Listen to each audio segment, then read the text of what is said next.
Good evening students, स्वागत है आपका एक बार फिर हमारे ऑनलाइन प्लेटफॉर्म पर। आज की क्लास में हम जो कल सॉल्व किए थे सॉल्यूशन के क्वेश्चन, उसी के आगे कंटिन्यू करेंगे। कुछ क्वेश्चन कर लिए थे पिछली क्लास में प्रैक्टिस, आज उसके आगे के कुछ क्वेश्चन प्रैक्टिस करेंगे। जी हाँ, फिजिकल केमिस्ट्री का चैप्टर है 12th क्लास का, जिसके क्वेश्चन प्रैक्टिस कर रहे हैं ना। क्वेश्चन प्रैक्टिस मतलब आप समझते हैं, कुछ कॉन्सेप्ट लगते हैं कुछ क्वेश्चन में, कैसे पढ़ा जाता है इनको, है ना, किस प्रकार से सॉल्व करेंगे, वैल्यू कैसे फाइंड आउट होगी, सारा कुछ सीखेंगे धीरे धीरे, है ना। तो बिना किसी देरी के स्टार्ट करते हैं क्लास। चलिए पहला क्वेश्चन स्टार्ट करते हैं। पढ़िए और पढ़ के थोड़ा समझने की कोशिश करना है ना। पढ़ना मतलब सिर्फ पढ़ना नहीं होता है, साथ साथ में समझना भी है। क्या बोल रहा है, which of the following is not a colligative property. Pretty simple question है।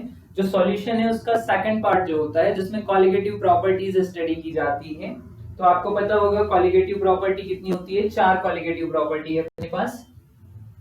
4 में से कोई 3 होगी और 1 नहीं होगी, है ना। बिकॉज क्वेश्चन में क्या लिखा है, क्वेश्चन को जब इस प्रकार का क्वेश्चन आता है तो उसको बहुत ध्यान से पढ़ना होता है। नॉट लिखा है ना, जल्दबाजी नहीं, नॉट लिखा है, कौन सा नहीं है पूछ रहा है। इट मींस 3 कॉलिगेटिव प्रॉपर्टी है और 1 नहीं है। तो आप जब इसको पढ़ोगे तो I think pretty simple question है। बॉइलिंग पॉइंट में एलिवेशन, है ना, बॉइलिंग पॉइंट में एलिवेशन ये क्या होता है, कॉलिगेटिव प्रॉपर्टीज में आता है। सेकंड है फ्रीजिंग पॉइंट में डिप्रेशन, हाँ ये भी आता है। थर्ड है रिफ्रैक्टिव इंडेक्स। ये रिफ्रैक्टिव इंडेक्स तो लाइट से जुड़ा हुआ है ना, लाइट से जुड़ा हुआ होता है, प्रकाश वाले चैप्टर का होता है, तो ये यहाँ नहीं आना चाहिए था। ऑस्मोटिक प्रेशर ऑल्सो क्या है, कॉलिगेटिव प्रॉपर्टी। 3 तो यहाँ लिखी है, एक कौन सी छूट रही है, तो relative lowering in vapour pressure, है ना। एक और होती है जिसका नाम है क्या, रिलेटिव लोअरिंग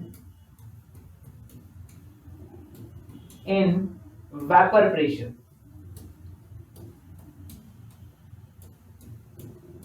जी हाँ, ये वाला भी एक होता है। तो ये टोटल कितनी हो जाएगी, 1 2 3 इसमें दी है और एक वो चौथी आप जोड़ दोगे तो 4 हो जाएगी कॉलिगेटिव प्रॉपर्टी। रिफ्रैक्टिव इंडेक्स नहीं है, तो इसका करेक्ट आंसर क्या हो जाएगा, रिफ्रैक्टिव इंडेक्स। रिफ्रैक्टिव इंडेक्स हम कहाँ पढ़ते हैं, फिजिक्स में, लाइट वाले चैप्टर में पढ़ते हैं। ओके, तो इजी था क्वेश्चन, आप आसानी से लगा सकते थे टिक। नेक्स्ट अगला क्वेश्चन पढ़िए, क्या लिखा है, a binary solution obeying Raoult's law exhibits. Means क्या है, आपके पास एक बाइनरी सॉल्यूशन है, यह राउल्ट के नियम को पालन करता है, तो क्या दर्शाता है। आपने पढ़ा होगा आइडियल और नॉन आइडियल सॉल्यूशन के बारे में, है ना। तो जो आइडियल सॉल्यूशन होते हैं, आदर्श विलयन होते हैं, वो राउल्ट के नियम का पालन करते हैं ना, फॉलो करते हैं राउल्ट के लॉ। जबकि जो नॉन आइडियल सॉल्यूशन होते हैं, अनआदर्श विलयन होते हैं, ये राउल्ट के नियम को फॉलो नहीं करते। जो फॉलो नहीं करता है, जो ओबे नहीं करता है, वो डेविएशन शो करता है। बट ऐसा सॉल्यूशन जो राउल्ट लॉ फॉलो करता है, उसमें आपको 0 डेविएशन मिलता है। मींस ना ही तो वॉल्यूम में कोई चेंज होता है, ना ही एंथैल्पी में कोई चेंज होता है। इंटरएक्शन बिल्कुल भी नहीं बदलता, सेम टू सेम इंटरएक्शन होता है, जिसकी वजह से ना वॉल्यूम चेंज होगा ना एंथैल्पी चेंज होगी। और जब वॉल्यूम एंथैल्पी कोई चेंज होगा ही नहीं, तो फिर डेविएशन कैसे शो करेगा। तो सिंपल सा, अगर वो राउल्ट लॉ को फॉलो कर रहा है तो उसमें डेविएशन कैसा आ जाएगा बताइए, 0 डेविएशन या नो डेविएशन। क्या होगा इसका correct answer, correct answer is 0 deviation. एक सेकेंड, जी हाँ, ये आ जाएगा correct answer, because Raoult law को फॉलो कर रहा है। अगर राउल्ट लॉ को फॉलो नहीं करता तो फिर डेविएशन शो करता। फिर आपको एग्जांपल देखना पड़ता, पॉजिटिव डेविएशन में जा रहा है या नेगेटिव डेविएशन में जा रहा है। अलग अलग कंडीशंस होती है, उसके अकॉर्डिंग आंसर करना होता है। बट फिलहाल आप क्या देखोगे इस क्वेश्चन में, राउल्ट लॉ को फॉलो कर रहा है, ओबे कर रहा है, it means no deviation. Next अगला क्वेश्चन देखते हैं क्या है अगला। राउल्ट का नियम किस पर लागू होता है? अभी बात हुई इसकी। Raoult law is applicable on ideal solution. कैसा सॉल्यूशन चाहिए? आइडियल सॉल्यूशन चाहिए। आइडियल सॉल्यूशन पर ही क्या लगेगा? राउल्ट लॉ लगेगा। ओके, तो प्रीटी सिंपल है, इसको तो आप ऐसे ही आंसर कर जाओगे। थ्योरी अगर थोड़ी भी अच्छे से पढ़ी है आपने तो डायरेक्ट बता दोगे। नॉन आइडियल सॉल्यूशन जो अनादर्श विलयन होते हैं, गैर आदर्श विलयन होते हैं, ये राउल्ट के नियम को फॉलो नहीं करते हैं, है ना, तो ऑप्शन से हट जाएगा। और कंसंट्रेशन नहीं है उसमें तो डाइल्यूट वाला तो फिर बाहर ही जाएगा। और कोलाइड सॉल्यूशन आप जानते हैं पार्टिकल के अकॉर्डिंग होता है, जिसकी कोई यहाँ पर नीड नहीं है। तो बच गया ideal, and ideal is the correct answer. Next question देखते हैं। Which of the following colligative property is used to determine the molecular weight of solute? बहुत अच्छा क्वेश्चन है। क्या बोल रहे हैं कि आप किस प्रॉपर्टी का यूज करके मॉलिक्यूलर वेट निकाल सकते हैं सॉल्यूट का? सॉल्यूट का मॉलिक्यूलर वेट निकालने के लिए किस मेथड का यूज किया जाता है? देखिए ध्यान से पढ़ना इस क्वेश्चन को, बहुत इंपॉर्टेंट है। कैसे समझेंगे कि जनरली जब मैं फॉर्मूले का फॉर्मेशन करता हूं तो मेरे पास सॉल्वेंट आता है ना। सारी प्रॉपर्टीज को, मैक्सिमम प्रॉपर्टीज को पढ़ते टाइम क्या दिखता है मेरे पास? सॉल्वेंट आता है। वेपर प्रेशर का केस देखा जाए, सॉल्वेंट की कहानी आती है ना। सॉल्वेंट का केस ज्यादा चलता है, खास करके वेपर, जहां पर भी वेपर प्रेशर की नीड पड़ेगी वहां सॉल्वेंट लगाया जाएगा। क्योंकि जो एक्सपेरिमेंट था कॉलिगेटिव प्रॉपर्टी से रिलेटेड, उसमें क्या था कि जो सॉल्यूट लिया जाता था वो नॉन वोलेटाइल होता था, अवाष्पशील होता था, तो उससे वेपर बनेगी नहीं, है ना। सो उसकी नीड ही नहीं थी। वेपर प्रेशर के लिए किसकी नीड थी? सॉल्वेंट की। सारे केसेस में, मैक्सिमम केसेस में सॉल्वेंट आता था। बट लास्ट पड़ा था ऑस्मेटिक प्रेशर। ऑस्मेटिक प्रेशर में किसके थ्रू कैलकुलेशन होता है? जहां पर फॉर्मूला आता है अपने पास निकल कर, क्या? पाई वाला आपने पढ़ा होगा। पाई इक्वल टू ऐसे MRT, या M नहीं भी पढ़ा होगा तो आपने पाई इक्वल टू CRT पढ़ा होगा, ऐसे पढ़ा होगा, है ना। दोनों एक ही बात है। मोलारिटी लिखिए या फिर कंसेंट्रेशन लिखिए, बोथ आर सेम, मोलारिटी या कंसेंट्रेशन। ठीक है, ये फॉर्मूला पढ़ा था। इसके थ्रू क्या कैलकुलेट होता है? लास्ट में जाके फॉर्मूला निकल के आया था। क्या निकल के आया था? MB करके निकल के आया था, जिससे अपन ने क्या कैलकुलेट कर लिया था? Molecular weight of solute calculate किया था। ओके, कैसे? तो आपको पता है मोलारिटी के फॉर्मूले में क्या आता है। चलिए थोड़ा सा डिस्कशन कर ही लेते हैं, उस पर समझते हैं कैसे।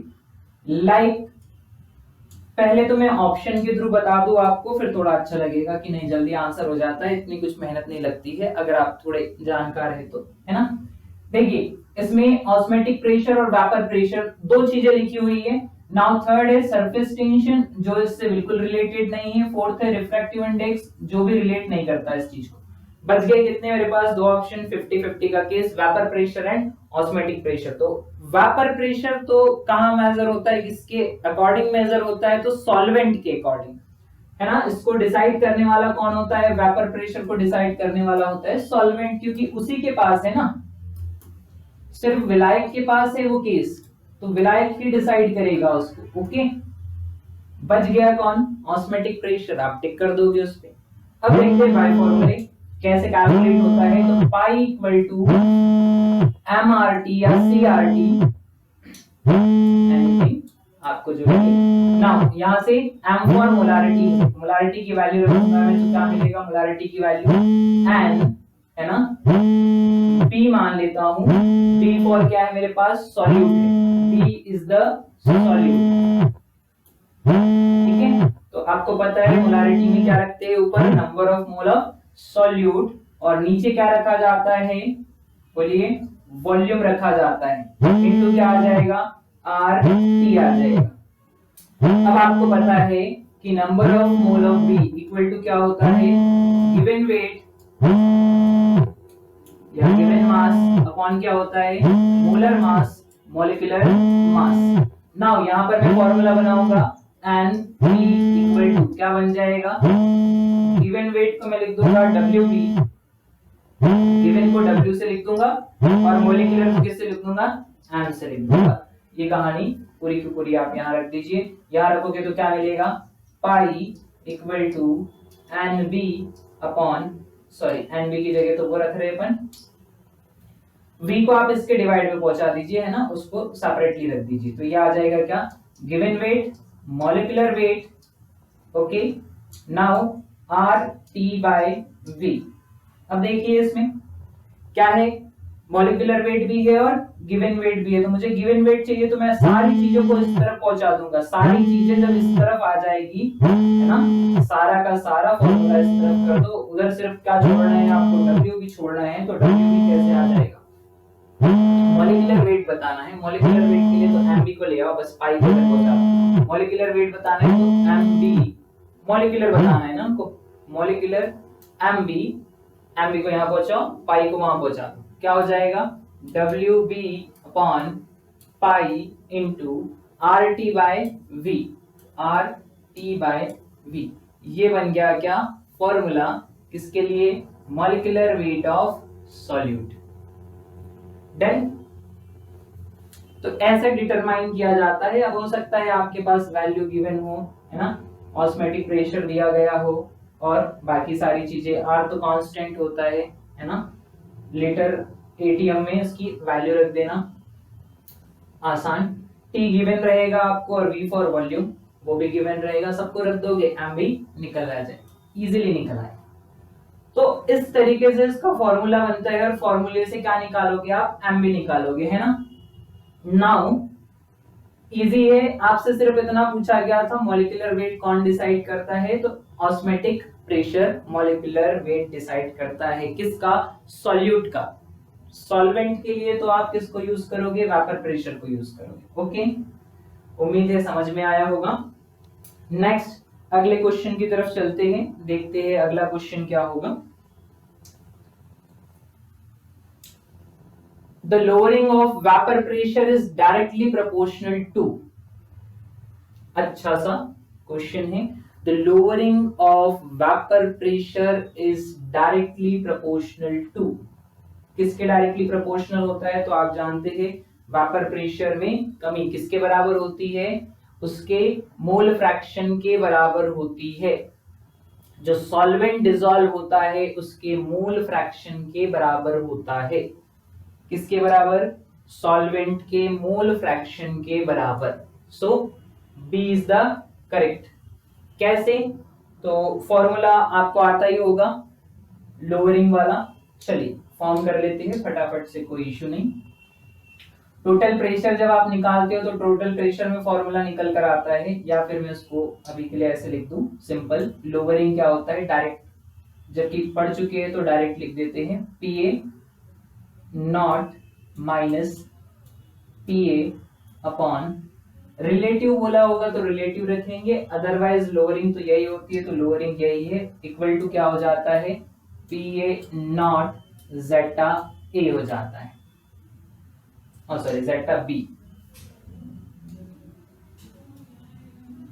इस तरीके से आता है ये, है ना। टोटल प्रेशर निकालोगे आप तो ऐसा कुछ निकल के आएगा, जहां से क्लियर हो जाएगा क्या, मोल फ्रैक्शन ऑफ सॉल्वेंट के डायरेक्टली प्रोपोर्शनल होता है। इजी है, वो डायरेक्ट कंडीशन पढ़ी है आपने।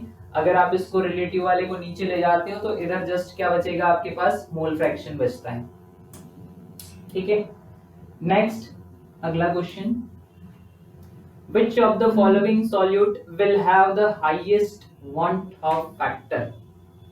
ओके, आपके पास कुछ कंपाउंड दिए गए हैं और उसमें से बताना है आपको कि सबसे ज्यादा वांट हाफ फैक्टर किसका होता है। ओके चलिए क्या करेंगे, यहाँ पर मेरे पास देखिए मॉलिक्यूलर मास और वो वाला मास नहीं है जिसको अपन बोलते हैं क्या, प्रेक्षित द्रव्यमान। ऑब्जर्व मास नहीं है और मॉलिक्यूलर नहीं है, तो मैं कैलकुलेट नहीं कर पाऊंगा। फिर मुझे किससे कैलकुलेट करना पड़ेगा, number of dissociate associate particle से करना पड़ेगा। तो ग्लूकोज तो कैंसिल आउट हो जाएगा बिकॉज डिसोशिएट नहीं होगा, घुलेगा नहीं, तो ग्लूकोज को छोड़िए। बचा क्या? NaCl, K2SO4 और AlCl3। चलिए डिसोशिएट करते हैं सबको, फटाफट से डिसोशिएट करो। क्या होता है डिसोशिएट करने पर? NaCl को डिसोशिएट करते हैं सबसे पहले। NaCl क्या बनेगा? एक Na+ बनेगा और दूसरा क्या बनेगा? Cl- बनेगा। तो दोनों एक एक ही बनेंगे, तो कितने हो गए ओवरऑल मेरे पास? नंबर ऑफ डिसोशिएट पार्टिकल 2 हो गए। नेक्स्ट है कौन? K2SO4। नाउ क्या कहानी आएगी? K2SO4 का केस क्या बनेगा? K पर कितना? प्लस का 1 चार्ज, कितने हैं? तो 2K हो गए हैं, और एक कौन है? सल्फेट आयन है SO4 2-। तो ओवरऑल 2 और 1 कितने हो गए इसके पास? 3 हो गए। डन। नेक्स्ट है कौन आपके पास? AlCl3। चलिए इसको तोड़ते हैं। तो एल्यूमिनियम पे क्लोरीन के 3-, तो कितना चार्ज हो गया? एल्यूमिनियम पे +3 चार्ज हो गया। क्लोरीन पे 1 होता है ना -1 का, तो -3, तो एल्यूमिनियम पे कितना हो जाएगा? +3 हो जाएगा। क्लोरीन पे कितना चार्ज होता है? -1 का चार्ज होता है, बट कितने क्लोरीन है? 3 क्लोरीन है। तो जरा देखिए ध्यान से, क्या देखना है आपको? 3 क्लोरीन के और 1 एल्यूमिनियम का, ओवरऑल कितने डिसोशिएट पार्टिकल हो गए? 4।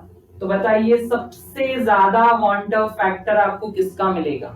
जिसमें सबसे ज्यादा डिसोशिएट पार्टिकल मिलेंगे, जो जितना ज्यादा टूटेगा उसका वॉन टर फैक्टर उतना ही ज्यादा होगा। सो करेक्ट आंसर कौन सा हो जाएगा? AlCl3। इजी है, नॉट टू मच टफ, है ना? करेक्ट आंसर हो जाएगा AlCl3। ऐसे ही अगर आपसे पूछता कि NaCl का वॉन टर फैक्टर कितना होता है, तो मैं ऐसे बताता 2 होता है।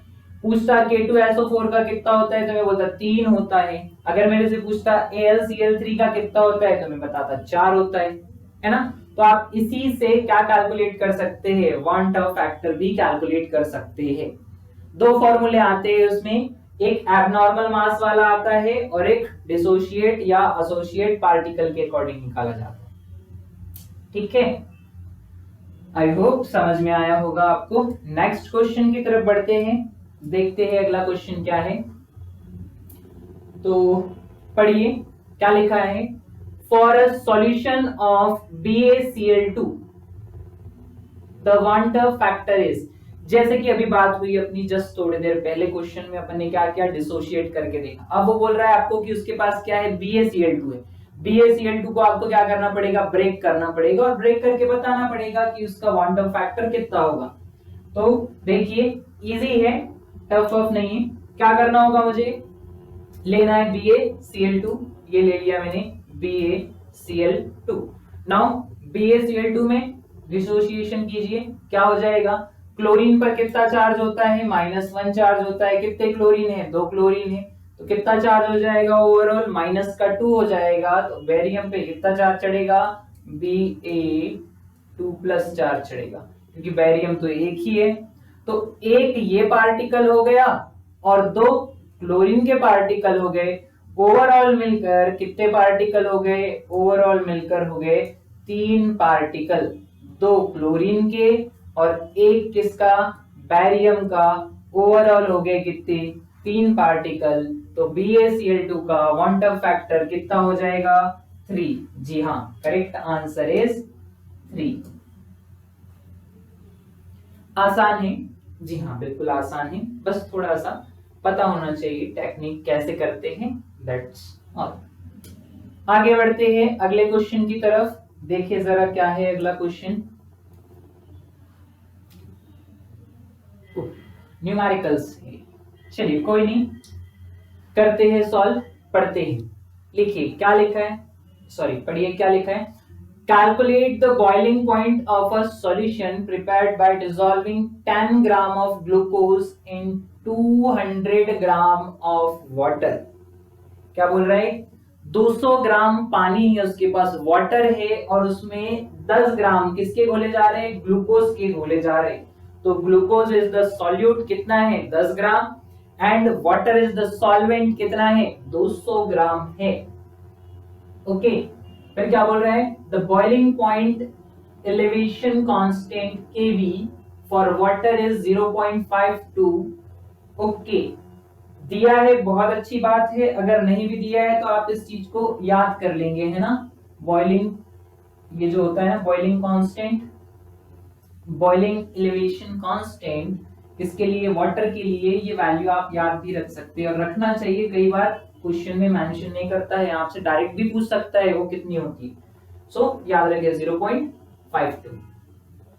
नाउ पूछ क्या रहा है and boiling point of pure water, ये तो आपको पता होता है कि इतना होता है 373, उतना ज्यादा कुछ इसमें सोचना नहीं है। ठीक है क्या पढ़ना है क्या निकालना है अपन को बॉइलिंग पॉइंट में जो चेंज आ रहे हैं एलिवेशन आ रहे हैं देखने कितने एलिवेशन आ रहे हैं। ठीक है ओके स्टार्ट करते हैं ग्लूकोज और वाटर के साथ। चलिए मिक्स करते हैं कैलकुलेट करते हैं धीरे धीरे पहुंच जाएंगे आंसर के करीब।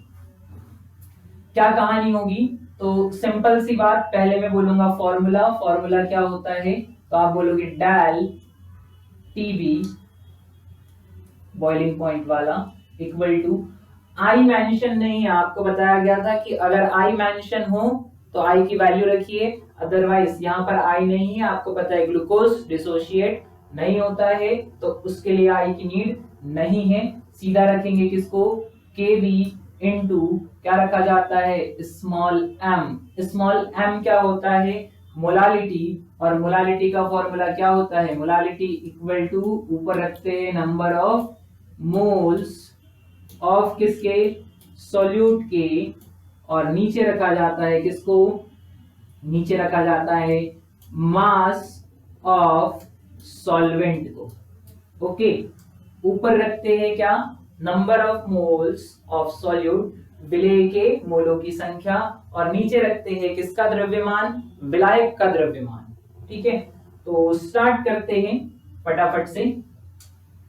सबसे पहले मुझे मोल चाहिए किसके सॉल्यूट के, तो मैं बोलूंगा ग्लूकोज,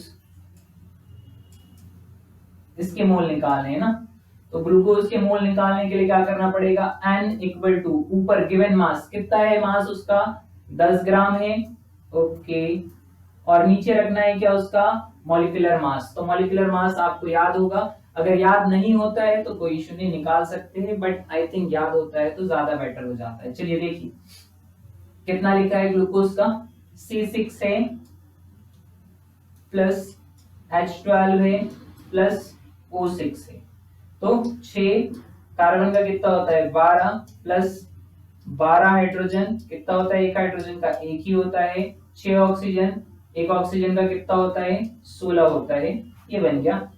अब इसके पहाड़े पढ़ लो बस, है ना, इजी है टफ नहीं होता है। अगर आपको याद हो जाता है सीधा तो बहुत अच्छी बात है, अगर याद नहीं होता है तो ऐसे कैलकुलेट कर सकते हैं, बट कैलकुलेट करने में टाइम वेस्ट होता है। अगर आपको याद है कि इतना है तो सीधा रख दीजिए, है ना। नाउ कैलकुलेट करते हैं, 72 हो जाएगा 12 हो जाएगा 96। नाउ 6 4 10, तो ये आ गया मेरे पास 0, और फिर इसको सम कर लीजिए 9 और 8 हो गया 17 और 1 18 180।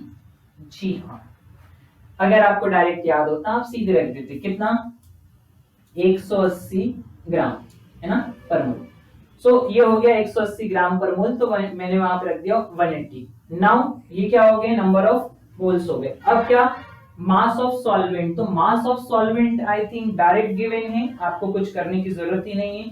कितना है देखिए जरा फोकस कीजिए, किसमें 200 ग्राम वाटर में घोल रहे थे, किसमें घोला जा रहा था 200 ग्राम पानी में घोलने पर बनता है विलियन, मतलब विलियन बनने से पहले कितना था पानी 200 ग्राम था, तो मेरे पास मास ऑफ सॉल्वेंट तो डायरेक्ट गिवन है कितना 200 ग्राम। मैं डायरेक्ट जाऊंगा फॉर्मूले के पास और उसमें वैल्यू पुट करूंगा, तो क्या निकल कर आएगा देखिए जरा, m equal to number of mole कितने निकाले मैंने, ग्राम से ग्राम हटा दो और 0 से 0 हटा दो, तो कितना बचता है 1/2 18 ऐसा ना, ग्राम से ग्राम, 0 से 0, तो 1/18 1/18 रख दिया। ओके, नाउ नीचे कितना आ रहा है, नीचे आ रहा है 200। ग्राम रखोगे आप तो पता है ग्राम रखते समय आपको क्या करना पड़ता है, इनटू 1000 करना पड़ता है, अदरवाइज आप फिर उसको केजी में कन्वर्ट कीजिए। फिलहाल मैं ग्राम रख रहा हूं तो मैंने कितने जीरो से मल्टीप्लाई कर दिया, 3 जीरो से, 2 जीरो से 2 जीरो तो जाते रहे, फिर ऊपर कितना आ गया, अगेन ऊपर आ गया है। आप इसको डायरेक्ट भी कर सकते हैं ना, 2 से काट के 5 बना सकते हैं, कर ही देना चाहिए मेरे हिसाब से, 2 से काट दीजिए, 5 बार हो जाएगा, 5 ऊपर चला जाएगा और 18 कहाँ आ जाएगा, नीचे आ जाएगा। ठीक है, तो यह आ गया 5/18। अब इस m की वैल्यू को उठाइए और कहां पुट कर दीजिए, m की वैल्यू को उठाकर पुट कर दीजिए यहां पर, जी हाँ, इस फॉर्मूले में। क्या हो जाएगा, जैसे ही वहां से उठाया जाए इसको और रखा जाए, क्या मिलेगा मुझे, डेल टीबी इक्वल टू, केबी कितना दिया है 0.52 है ना,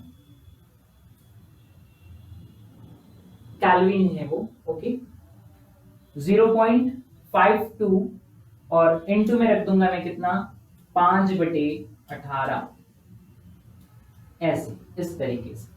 बस इसको सॉल्व करना है, इसको सॉल्व किया तो option, okay, now del TV equal to, आप डायरेक्ट काट सकते हैं या मल्टीप्लाई करने के बाद फिर कट कर सकते हैं, तो मल्टीप्लाई कर लेते हैं सबसे पहले, इजी पड़ेगा, या उसको 10 रखा जाए तो इजी पड़ेगा, कोई बात नहीं, मल्टीप्लाई कर लेते हैं, 5 दूनी 10, 25 और 1 26 है ना, तो कितना आ गया ये आपके पास 2.6 आ जाएगा और नीचे कितना रहेगा 18 रहेगा। बैलेंस करने के लिए मुझे फिर 0 की जरूरत पड़ेगी, तो 1 0 ऊपर लगा दूंगा, कितना बन जाएगा, 1 0 आप डायरेक्ट बढ़ा सकते हैं या फिर 10/10 कर सकते हैं, इसे 10/10 कर देंगे। Del TV, del TV equal to, इसको बना दो 10 से मल्टीप्लाई करके कितना 26, इसको रहने दो कितना 18 और इधर चलने दो कितना 1/10। नाउ सॉल्व करोगे तो डेल टीबी इक्वल टू आपके पास आ जाएगा निकल के कितना, 18 से डिवाइड कीजिए, 18 एकम 18, फिर बचे कितने 8, 18 पंचे 90, तो कितनी बार जाएगा 0.4 बार जाएगा। ठीक है, तो 1.4 इनफ होगा क्या, जी हाँ 1.4 इनफ होगा, 18 पंचे 90 हो जाता है तो उससे कम लेना है, हमने 4 ले लिया, ओके, 1.4 इनफ होगा। डिवाइड में कितना चल रहा है 10, नाउ सॉल्व करोगे तो कितना आ जाएगा 0.14, ओके। तो डेल टीबी जो आया है, डिफरेंस जो आया है वो कितना है 0.14 आया है। अब आप बोलोगे ऑप्शन में 0.14 नहीं है, तो लेट सॉल्व दिस। क्या करते हैं अपन, इसको सॉल्व करते हैं, कैसे सॉल्व होगा, थोड़ी सी जगह मुझे चाहिए तो मैं यहाँ ले लेता हूँ, है ना, इसको यहाँ लिख देता हूँ, कितना आ रहा था ये 5/18 आ रहा था, कोई इश्यू नहीं, जगह चाहिए थी इसलिए। ये क्या होता है डेल टीबी, दोनों का डिफरेंस, तो पहले कितना था देखिए, प्योर वाटर के लिए कितना होता है 373 है ना, तो 373 और उस पर क्या लग जाएगा, कितना हो जाएगा 0.14, 373 और इसमें आ जाएगा कितना 0.14।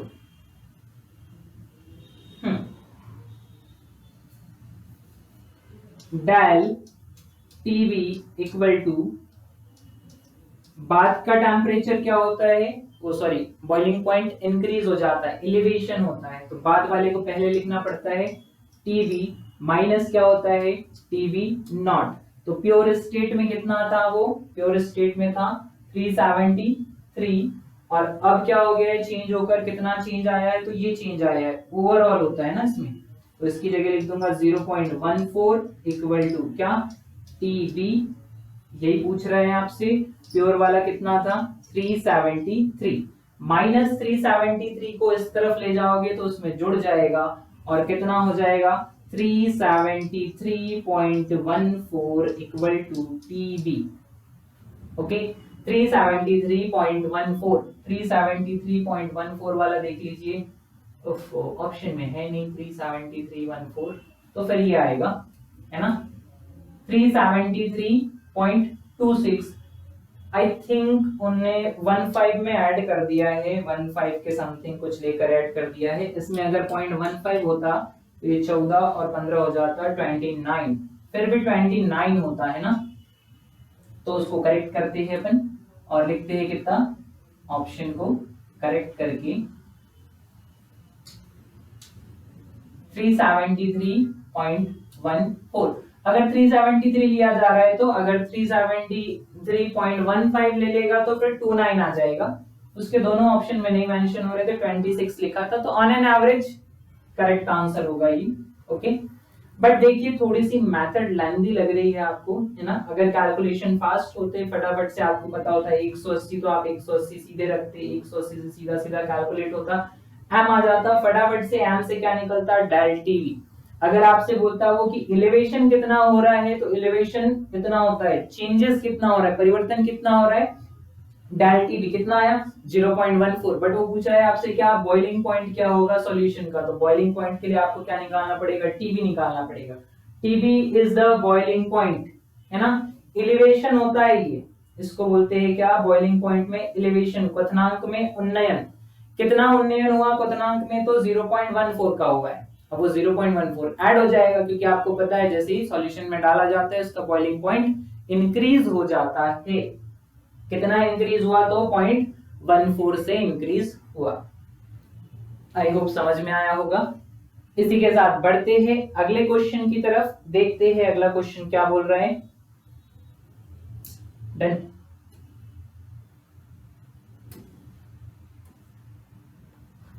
नेक्स्ट सेम वैसे ही क्वेश्चन दिख रहा है, चलिए पढ़ते हैं क्या लिखा है। What is the freezing point of solution.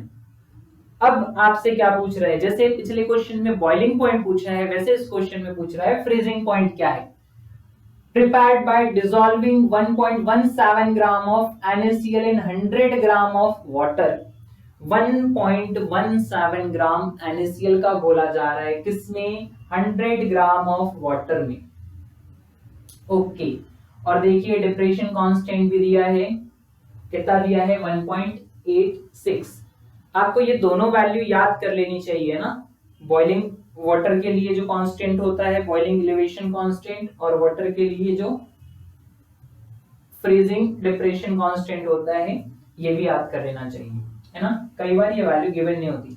इस क्वेश्चन में कुछ एक्स्ट्रा दिख रहा है आपको, पूरा पढ़ोगे तो आपको समझ में आएगा। इसमें आई भी दिया है, क्या गिवन है, वांटर फैक्टर भी गिवन है, और जब वांटर फैक्टर आता है तो क्या करते हैं, फॉर्मूले में आई से मल्टीप्लाई कर देते हैं। चलिए सबसे पहले अपन लिखते हैं इसका फॉर्मूला, क्या होगा फॉर्मूला, सिंपल सा, del T F equal to I है तो आई से मल्टीप्लाई कर दिया मैंने, इनटू क्या आ जाएगा के एफ, ओके के एफ गिवन है मेरे पास, इनटू क्या आ जाएगा मोलालिटी।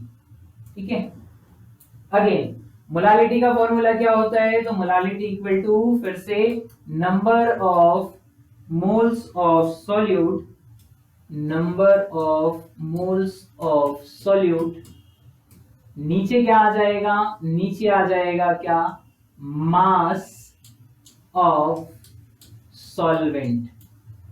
फिर से सॉल्वेंट वाटर है बट अब की बार सॉल्यूट कौन हो गया है, NaCl सॉल्यूट हो गया है। तो एक काम करते हैं, सारी वैल्यू को एक साथ रख देते हैं, आई थिंक कुछ कैलकुलेशन इजी हो जाए। तो फर्स्ट ऑफ ऑल इसी फॉर्मूले में सारी वैल्यू रख रहे हैं ना, तो del T F equal to क्या हो जाएगा, आई की वैल्यू देखिए कितनी है 2 है ना। वैसे भी आप NaCl को डिसोशिएट करके बता सकते हैं, NaCl डिसोशिएट होता है एक Na और एक Cl मिलकर कितने हो जाएंगे, 2 हो जाएंगे, तो उसका I क्या आ जाएगा 2 आ जाएगा। ओके, नाउ I की वैल्यू रखी मैंने 2 इनटू Kf कितना है मेरे पास, देखिए वैल्यू गिवन है Kf की 1.86, ओके, इनटू क्या रखना है मुझे, मोलालिटी। बोलिए मोलालिटी में number of mole of solute, number of mole of solute तो निकालने पड़ेंगे। तो किसके लिए कैलकुलेशन हो रहा है, NaCl के लिए कैलकुलेशन हो रहा है। क्या होता है, नंबर ऑफ मोल डायरेक्ट लिखता हूं मैं, है ना, n इक्वल टू, ऊपर क्या रख देते हैं, गिवन मास कितना है 1.17 है, ओके 1.17, और नीचे कितना होता है NaCl का 35 रख सकते हैं, इसका हो जाएगा 23, हाँ 58, और अगर आपको पॉइंट मैनेज करना है तो 0.5 लिख दीजिए, 58.5। अभी एक्यूरेट रखते हैं शायद से आंसर, खैर आंसर काफी ऊपर नीचे है तो कोई इशू नहीं है, आप 58 रखोगे तो भी आपका आंसर बन जाएगा। तो ये हो गए नंबर ऑफ मोल, उठाकर रख दीजिए नंबर ऑफ मोल ऊपर, तो क्या आ जाएगा 1.17 अपॉन कितना आ जाएगा 58.5, होल डिवाइड में क्या रखना है, मास ऑफ सॉल्वेंट। तो मास ऑफ सॉल्वेंट कितना दिया है, देखिए क्या बोल रहा है 100 ग्राम वाटर में, कितने 100 ग्राम वाटर में, तो नीचे क्या आ जाएगा 100 ग्राम आ जाएगा, और जैसे ही ग्राम लिखूंगा मुझे किससे मल्टीप्लाई करना पड़ेगा, 1000 से मल्टीप्लाई करना पड़ेगा। चलिए बढ़िया, 1000 से मल्टीप्लाई हो रहा है, और क्या चाहिए, एक 0 से मल्टीप्लाई कर दीजिए, और इधर पॉइंट हटाने के लिए पहले 0 यूज कर लीजिए, है ना, 0 से 0 काटोगे तो फिर और समस्याएं बनेगी। तो पहले मैं तो पॉइंट बैलेंस कर लेता हूं, कितना आएगा डेल टी एफ, फिलहाल के लिए 2 और 1.86 को अलग रखता हूं, है ना, इनके पॉइंट बैलेंस करता हूं तो ये हो जाएगा कितना 117, और नीचे ये आ जाएगा कितना 585 इनटू क्या बचेगा, इधर 1 0 बचा है और इधर भी 1 0 बचा है, ओके 1 0 और 1 0 है तो फिर तो आप काट ही सकते हैं, या आपको फिर चाहिए तो फिर मल्टीप्लाई कर देना, बट कौन उस चीज को लेके चले, 1 0 से 1 0 काट दीजिए, ठीक है। अब 17 25 85, हाँ जी हाँ, ये कटेगा कितना 5 से, देखिए 17 के पहाड़े में आता है 85, नाउ सीधा सीधा काट दीजिए कितनी बार, 5 बार, 5 एकम 5, 17 25 85, 585, ओके 5 आ गया। 5 से काटना इजी होता है ना, 5 से आप इस नंबर को सीधा काट सकते हैं। इफ आपको लग रहा है 5 से काटना थोड़ा सा डाउटफुल है तो आप ऊपर और नीचे 2 से मल्टीप्लाई कर दीजिए। नीचे अगर मैं 2 से मल्टीप्लाई करता हूं तो क्या हो जाएगा 10, ऊपर 2 से मल्टीप्लाई करता हूं तो कितना हो जाएगा 4 हो जाएगा। ये सबको नहीं आता ना कैलकुलेशन, देखिए कैलकुलेशन सबके एक जैसे नहीं हो सकते, कैलकुलेशन सबके अलग अलग होते हैं।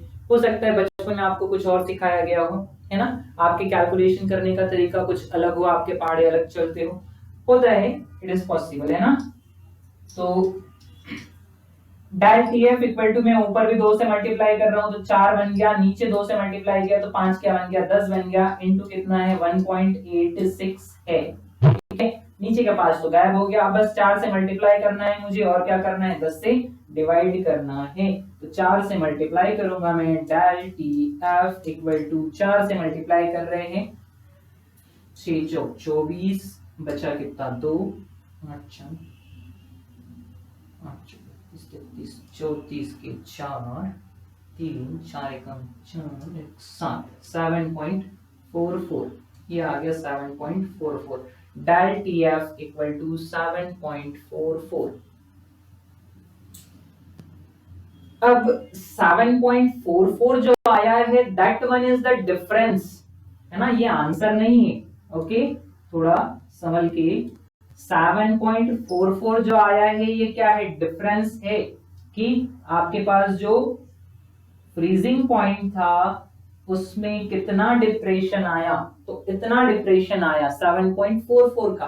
बट आप डिप्रेशन निकालते कैसे हो, तो डिप्रेशन ऐसे निकाला जाता है डेल टीएफ इक्वल टू, मतलब उसका फ्रीजिंग पॉइंट बताना है ना आपको, तो फ्रीजिंग पॉइंट कैसे निकालेंगे डिप्रेशन से, डेल टीएफ इक्वल टू, देखिए क्या होता है कि जैसे ही उसका बॉइलिंग पॉइंट इंक्रीज होता है उसका फ्रीजिंग पॉइंट क्या हो जाता है, डिक्रीज हो जाता है। इट मींस पहले उसका फ्रीजिंग पॉइंट कैसा था, ज्यादा था, और बाद में कैसा हो जाता है, कम हो जाता है। आपको क्या चाहिए, वो बाद वाली वैल्यू ही चाहिए, तो उसको इस तरफ ले आइए, बाद वाली वैल्यू को इस तरफ। इट मींस आपको टीएफ चाहिए सॉल्यूशन का, ये प्योर स्टेट होती है जब सॉल्यूशन नहीं बनाया जाता है, और इसको क्या बोलते हैं जब सॉल्यूशन बन जाता है तो फ्रीजिंग पॉइंट, तो वही चाहिए सॉल्यूशन का फ्रीजिंग पॉइंट लिखा है हमने, ओके। सो मुझे टीएफ चाहिए, नाउ टीएफ इक्वल टू क्या हो जाएगा, TF not minus del TF. अब कहानी ये है कि पिछले क्वेश्चन में तो आपको बहुत अच्छे से उसने बता दिया कि बॉइलिंग पॉइंट वाटर का कितना होता है, 373 केल्विन होता है। इसमें मेंशन नहीं किया फ्रीजिंग पॉइंट, तो ये चीजें आपको पता होनी चाहिए कि बॉइलिंग पॉइंट क्या होता है वाटर के लिए, फ्रीजिंग पॉइंट क्या होता है। तो सिंपल मैं आपसे ये बोलूंगा कि जिस टेम्परेचर पे पानी उबल जाए उसको बोलते हैं boiling temperature of water. Water के लिए जिस चीज को आप उबाल रहे हो उसके लिए, है ना। तो वाटर के लिए कितना होता है, 100 डिग्री सेल्सियस होता है, और आपको पता है 273 केल्विन स्केल प्लस चलती है, तो 100 प्लस 273 करके कितना निकाल लिया, 373 निकाल लिया था। अब ऑप्शन को आप देखो ध्यान से, किसमें है, डिग्री सेल्सियस में है, तो आपको 0 डिग्री को चेंज करने की जरूरत ही नहीं है। 0 डिग्री क्यों, क्योंकि वाटर का जो फ्रीजिंग पॉइंट होता है वो होता है 0 डिग्री। जी हाँ, जल का हिमांक कितना होता है, 0 डिग्री होता है।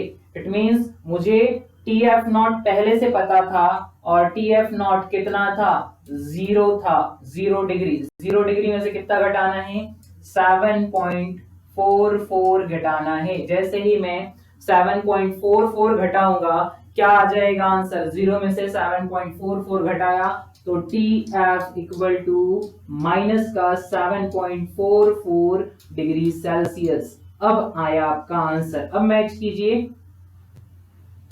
आंसर तो यही आ गया था, बट प्लस नहीं था, माइनस था। लेट मान लीजिए आपके पास एक ऑप्शन प्लस का होता, तब फिर आप क्या करते।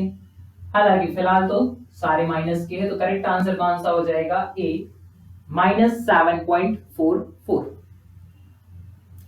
यहां तक सब क्लियर है क्या, किसी को कोई समस्याएं हो तो एक बार बैक कर लेना वीडियो, है ना। आई होप दोबारा देखोगे तो बिल्कुल क्लियर लगेगा आपको क्वेश्चन। थोड़ी सी चीजें याद रखिए बस, और कुछ नहीं। और जैसे जैसे आप प्रैक्टिस करोगे आपके कैलकुलेशन परफेक्ट होते जाएंगे। डोंट वरी, कैलकुलेशन से डरना नहीं, जितनी आपकी प्रैक्टिस होगी उतने कैलकुलेशन आपके अच्छे होंगे। नेक्स्ट क्वेश्चन की तरफ चलते हैं। क्या बोल रहा है, find the osmotic pressure of a solution containing 10 gram of urea. कितना यूरिया है इनके पास, 10 ग्राम। चलिए मोलर मास लिख के दिया है तो आपके पास वो कैलकुलेशन नहीं करना पड़ेगा, है ना। NH2 लगा के कैलकुलेशन नहीं करना पड़ेगा, बढ़िया से 60 निकाल के दिया है, अच्छी बात है। ओके, फिर क्या बोल रहे हैं, किसमें डिसॉल्व कर रहे, 1 लीटर ऑफ वाटर, है ना, 1 litre of water at 27 degree Celsius. 27 degree Celsius पे किसमें बोला जा रहा है इसको, उसको बोला जा रहा है 1 लीटर वाटर के साथ।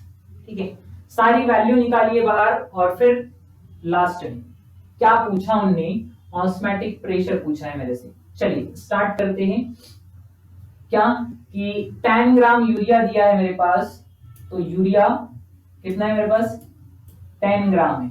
ओके, नेक्स्ट थिंग क्या है, वाटर कितना है मेरे पास, वाटर है 1 लीटर। ओके, ये भी ओके। और टेम्परेचर भी गिवन है मेरे पास, T कितना दिया गया है, 27 डिग्री सेल्सियस। और R एक्स्ट्रा गिवन है, देखिए R और जो गैस कांस्टेंट वाला है same to same litre ATM में लिख के दिया है। जी हाँ, लीटर एटीएम में इसकी वैल्यू कितनी है, 0.0821। ओके, तो लीटर है यहाँ पर, लीटर यहाँ पर भी है, चल जाएगा। बट एक चीज पर फोकस कीजिए आप, यहाँ केल्विन इनवर्स से, और यहाँ कितना दिया है, 27 डिग्री सेल्सियस दिया है। इट मींस अगर मैं R की वैल्यू रख रहा हूं तो R की वैल्यू केल्विन में जा रही, तो मुझे टेम्परेचर को भी किस में ले जाना पड़ेगा, केल्विन में ले जाना पड़ेगा। जी हाँ, तो first of all upon temperature को बदल देते हैं केल्विन में। क्या करना पड़ेगा, टेम्परेचर को केल्विन में ले जाने के लिए 273 से प्लस करना पड़ेगा। 273 से प्लस करूंगा तो कितना हो जाएगा, 300 केल्विन हो जाएगा। तो टेम्परेचर कितना है मेरे पास, 300 केल्विन है। R की वैल्यू आपको दिख ही रही होगी, 0.0821। ओके, देन नाउ अब आते हैं अपन फॉर्मूले पे। फॉर्मूला क्या होता है, फॉर्मूला होता है पाई इक्वल टू कितना, MRT या CRT भी लिख सकते हैं, आपकी जो मर्जी, CRT लिखना है CRT। Now pi equal to molarity है वो, M for molarity, C for concentration, anything. रख दीजिए उसको तो क्या हो जाएंगे, ऊपर नंबर ऑफ मोल आ जाएंगे किसके, सॉल्यूट के, और नीचे क्या आ जाएगा, वॉल्यूम आ जाएगा, इनटू क्या, R और T। ठीक है, बस इसमें वैल्यू रख दीजिए, आंसर मिलेगा आपको। वन टर्म फैक्टर दिया नहीं है सो उसका लोड लेना नहीं है, फटाफट से वैल्यू रखते हैं पाई। बट नंबर ऑफ मोल नहीं गिवन है, देखिए आप नंबर ऑफ मोल नहीं दिए, तो नंबर ऑफ मोल निकालूंगा मैं फटाफट से। कैसे निकलेंगे नंबर ऑफ मोल, बताइए। नंबर ऑफ मोल किसके लिए, यूरिया के लिए, इक्वल टू ऊपर गिवन मास कितना है इसका 10 ग्राम और मोलर मास कितना है 60 है, तो क्या आ जाएगा 1/6 है ना, रख देंगे। पाई इक्वल टू कितना 1/6, वॉल्यूम लीटर में है तो बिल्कुल एक रख दीजिए आप, कोई इश्यू नहीं, आपको 1000 से इंटू करने की जरूरत नहीं है। आर, चलिए बताइए आर कितना 0.0821 इंटू टेम्परेचर कितना है 300। तो ये रही इसकी कहानी, फटाफट से सॉल्व। पाई इक्वल टू, इसको 2 जीरो से मल्टीप्लाई कर दीजिए तो कितना हो जाएगा, 2 जीरो से मल्टीप्लाई करूंगा तो पॉइंट यहां से किसक के यहां पहुंच जाएगा, इट मींस आ जाएगा 8.21, डिवाइड में कौन आ जाएगा 6, इनटू कौन बचेगा 3, 3 को 6 से काटा कितनी बार गया 2 बार, फिर 2 से डिवाइड कर दो, पाई इक्वल टू ये कितना आ जाएगा 821 है ना, लेट 820 होता तो 820 होता तो 4 1 और 0.5 4.1, एक जीरो मिस हो रहा है, क्या ही छोड़ा अपन ने। 60 1 लीटर 300 के 2 हो गए 1/6,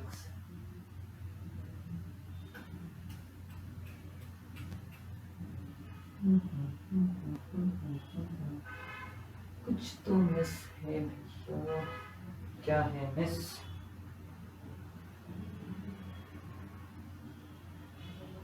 एक जीरो से एक, दूसरे जीरो से 2, ठीक है, तो ये तो हो गया बैलेंस।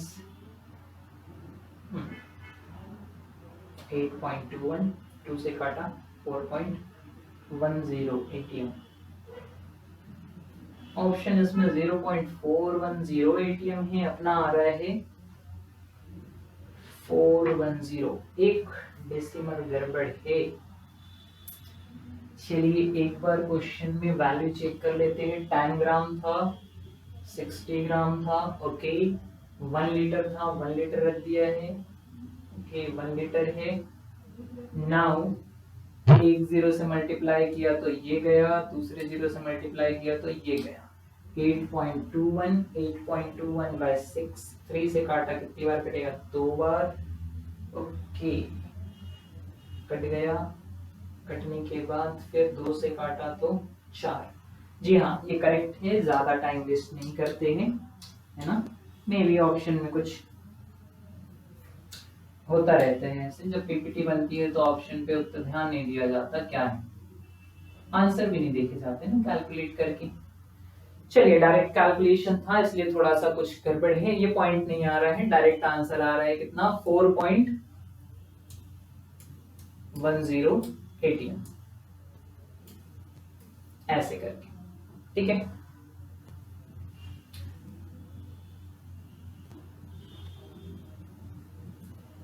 नेक्स्ट क्वेश्चन पर चलते हैं, अगला प्रश्न देखते हैं, नेक्स्ट क्वेश्चन क्या बोलता है।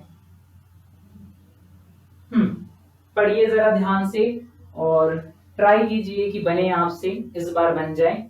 A solution is prepared by dissolving 36 gram of glucose in 900 gram of water. Okay क्या है मेरे पास 900 ग्राम वाटर है, 900 ग्राम वाटर और ग्लूकोज कितना है 36 ग्राम।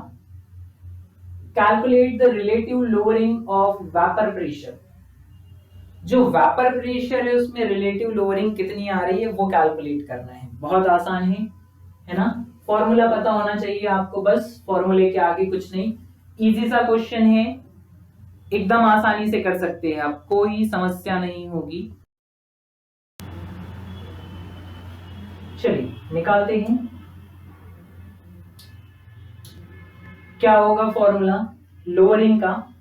देखिए दो चीजें होती है, एक लोअरिंग होता है और एक रिलेटिव लोअरिंग होता है। तो फिलहाल मुझसे लोअरिंग पूछा है, रिलेट वाली कहानी नहीं है, तो रिलेट नहीं करना है आपको, लोअरिंग बतानी है। लोअरिंग का फॉर्मूला हो जाएगा सीधा सीधा, डेल पी मांग रहा है वो आपसे, इक्वल टू डेल पी क्या हो जाएगा, लोअरिंग का मतलब कि पहले वेपर प्रेशर कैसा था, ज्यादा था, अब वेपर प्रेशर कम हो रहा है, तो पहले वाले में से पी, अगर आप ए के थ्रू लिखते हैं तो ए के थ्रू लिख दीजिए, P A not minus P A, इस तरीके से करके, है ना। और ये एग्जैक्टली किसके बराबर होता है, P A not into zeta, एक्सी बन गया, जेटा बी, है ना। तो बी हो जाएगा सॉल्यूट और ए हो जाएगा क्या, सॉल्वेंट। बस इस सारे फॉर्मूले का यूज करके फटाफट निकाला जा सकता है। तो जेटा बी क्या होता है, मोल फ्रैक्शन। अगर मेरे पास मोल फ्रैक्शन होता सीधा तो मैं डायरेक्ट रख देता, बट मोल फ्रैक्शन है नहीं, कुछ तो मेहनत करनी पड़ेगी, है ना। सो ये वाली चीज को साइड में करते हैं, डायरेक्ट मुझे फाइंड आउट करना है डेल पी, तो डेल पी इक्वल टू हो जाएगा P A not into zeta B. Okay, now zeta B की कहानी, तो जेटा बी सॉल्व करते हैं। क्या होगा जेटा बी का कैलकुलेशन, फटाफट से। Zeta B equal to n B upon n A plus n B. Mole fraction निकाल रहे पहले, है ना, सॉल्यूट का मोल फ्रैक्शन। बताइए सॉल्यूट के कितने मोल है, तो 36 ग्राम घुला हुआ है और इसका मोलर मास कितना होता है 136, तो मुझे एन बी निकालना पड़ेगा। N B equal to 36 by कितना 180, है ना। डायरेक्ट रख दीजिए यहाँ पर या फिर कट पिट कर दीजिए, कट पिट करोगे तो भी आंसर ही आ जाएगा। कैसे आएगा, 18 से कटता है कितनी बार, 2 बार, है ना। तो एन बी इक्वल टू कितना आ गया 2/10, 2/10 आप इसको और काट सकते हैं, एन बी इक्वल टू 0.2, तो ये आ गया 0.2। डन, नाउ उठा के रख दो इसको। बट केस तो एक और है, एन ए भी नहीं है आपके पास, मतलब वाटर जो सॉल्वेंट के तरह यूज किया जा रहा है वाटर को, उसके भी नहीं है, तो वाटर का तो फिर और निकालना पड़ेगा। चलिए कोई नहीं, वाटर के लिए भी कैलकुलेट करते हैं, उसको यहाँ निकाल लेते हैं। वाटर का, वाटर के लिए निकाल रहे हैं ना, एन बी निकाल रहे हैं, कितना होता है वाटर के लिए, कितना दिया है 900 ग्राम दिया है, तो गिवन मास रख देता हूँ 900 ग्राम, और होता कितना है 18 ग्राम होता है। 18 पंची कितना हो जाएगा 90 हो जाएगा, तो आ गया कितना 50। ओके, 50 हो गए किसके, पानी वाटर के मोल, और 0.2 किसके मोल हो गए, ग्लूकोज के। फटाफट से घोल दो, जी हाँ घोला, तो क्या मिला, ऊपर 0.2, नीचे 50 plus 0.2, zeta B equal to कितना आ गया 0.2 अपॉन 50.2। ओके, जी हाँ ओके है। अब क्या हो जाएगा, पॉइंट से पॉइंट बैलेंस कर देंगे, और बैलेंस करने के बाद जेटा बी इक्वल टू 2/502। अब 502 आ गया, तो उसको काट सकता नहीं हूं मैं, तो फिर क्या करना पड़ेगा, नंबर बड़ा करना पड़ेगा, है ना। नंबर बड़ा करेंगे तो उसके लिए 0 की जरूरत पड़ेगी। आई थिंक 0 का जुगाड़ कहीं से तो हो जाना चाहिए, बिल्कुल हो जाएगा। आगे उसको डायरेक्ट उठा के वहां रखते हैं जेटा बी को, तो डेल पी, अब फॉर्मूले में वैल्यू रख रहे हैं ना, डेल पी इक्वल टू कितना हो जाएगा, P A not into zeta B. Okay, तो लोअरिंग आ गई क्या, डेल पी, डेल पी को क्या बोल रहा हूं मैं, लोअरिंग बोल रहा हूं, है ना। Del P is the lowering. चलिए नाउ यहां तक के ओके है। पी ए नॉट क्वेश्चन में मेंशन नहीं है, P A not, okay mention होना चाहिए था, नहीं है तो कोई इशू नहीं। क्या है मेरे पास, सॉल्वेंट कौन है, वाटर है, तो वाटर के लिए इसलिए बोला जाता है, वाटर के लिए जो वैल्यूज होती है वो थोड़ा सा आप याद रखिए तो आपको इजी जाएगा। क्या होती है वाटर के लिए वैल्यू, इजी है। प्योर स्टेट में वाटर के लिए जो वेपर प्रेशर होता है वो कितना होता है 760 mm ऑफ Hg। कितना होता है? Vapour pressure for water in pure state is 760 mm of Hg। तो बस उस 760 mm ऑफ Hg को उठा के रखना है। डेल P इक्वल टू 760 क्या आ जाएगा? mm of Hg। Now next zeta V calculate करके रखा है अपन ने, कितना है? 0.2 बाय 0.2 नहीं है, यहां निकाल लिया अपन ने 2 बाय 502 इस तरीके से जी कैलकुलेट हो सकता है। लेट इसमें मल्टीप्लाई कर दिए अपन कितना, कट ही कर देते हैं और क्या। इसको 0 की नीड है तो 0 दे दीजिए, 1 0 उसको दे दीजिए, या पहले मल्टीप्लाई कर दीजिए। डेल पी मल्टीप्लाई कर देते हैं, कितना हो जाएगा? 6 दूनी 12 और 7 दूनी 14, 1520 और नीचे आ जाएगा कितना? 502 इस तरीके से। तो 1520 और 502 ओवरऑल मुझे निकालना क्या है, एक बार फिर से देखिए अपन। Lowering, relative lowering of vapour pressure. ओफो, रिलेटिव लोअरिंग लिखा है बाय मिस्टेक, क्वेश्चन पढ़ने में थोड़ी सी समस्या हुई। क्या पूछा है? थोड़ा सा वापस चलिए अपन, लेक्चर ज्यादा हो क्या लगता है। कोई नहीं, रिलेटिव पूछा है ना, शायद मैंने ध्यान से पढ़ नहीं पाया क्वेश्चन को, ऐसी गलती आप ना करें। क्या पूछा है? सापेक्ष वाष्प दाब में कमी, relative lowering of vapour pressure. Relative पूछा है तो फिर आपको PA नॉट को भी यहीं पर लाना पड़ेगा। इट मींस आपसे क्या पूछा जा रहा है? आपसे ये पूछा जा रहा है, देखिए PA नॉट माइनस PA, इसको बोलते हैं lowering. PA not minus PA इसको बोलते हैं लोअरिंग। और इस PA नॉट को आप इधर ही ले आइए कि स्टार्ट में कितना था? प्योर था, तो प्योर से रिलेट कर दिया, जो चेंजेस आए उसको इसको बोला जाता है रिलेटिव। और ये क्या हो जाएगा? जेटा V के बराबर हो जाएगा। इट मींस जो जेटा V है वही आंसर है। बहुत सिंपल, जेटा V ही आंसर है। मुझे थोड़ा सा ये रिलेटिव आई थिंक समझ में नहीं आया था, बट है गिवन, रिलेटिव पूछा है तो रिलेटिव निकालिए। थोड़ा ध्यान से पढ़ना क्वेश्चन, गड़बड़ी ना करिए आप। बस इसको सॉल्व कर लेंगे, इसको सॉल्व कर लेंगे तो ये कितना आ जाएगा? इसको 2000 मान लीजिए, नीचे 1000 से मल्टीप्लाई करोगे तो 2000, इट मींस कितनी बार जाएगा? 3.9 के समथिंग जाएगा, है ना। लेट ऊपर भी मैं 3 0 लगा देता हूं और नीचे कितना है? 502, नीचे भी कितने 0 यूज कर लेता हूं? 3 0 यूज कर लेता हूं। कर सकते हैं, बिल्कुल कर सकते हैं, मैथ्स बोलता है कर सकते हैं। और आप इसको काटोगे तो कितनी बार कटेगा? 3.9 बार कटेगा, 3.9 समथिंग, है ना। फिर उसको 3 0 से डिवाइड करोगे, 3 0 से डिवाइड करोगे तो कितना हो जाएगा?